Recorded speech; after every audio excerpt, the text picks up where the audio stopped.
Une agression aussi rapide que brutale. En plein après-midi lundi sur cette avenue de Poissy dans les Yvelines. Une femme de 26 ans de confession musulmane rentre chez elle accompagnée de son bébé de 17 mois en poussette. Aux policiers, elle raconte qu'un homme a alors surgi dans son dos. Il m'a arraché mon voile religieux tout en criant sur moi.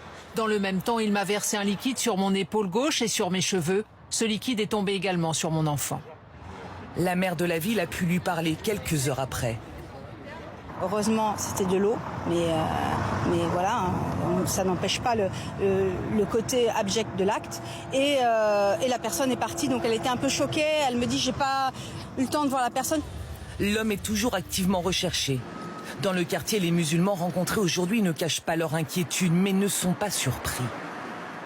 Ça nous arrive tous les jours, des coups de volant au milieu de la route, des insultes, des gens qui nous regardent de travers, qui nous demandent ce qu'on fait là, qui nous demandent de retourner chez nous. On sent qu'il y a un climat un peu tendu contre la religion, contre le foulard, plus précisément.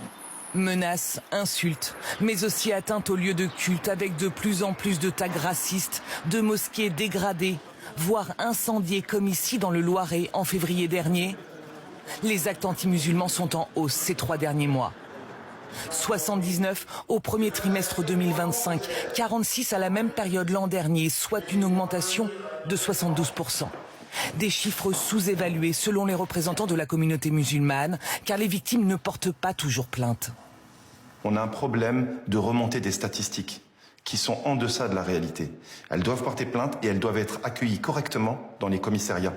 Conscient du problème, le gouvernement a initié la mise en place de cette plateforme visant à recueillir plus de signalements et affirme que des mesures seront prises pour renforcer la protection des lieux de culte musulmans.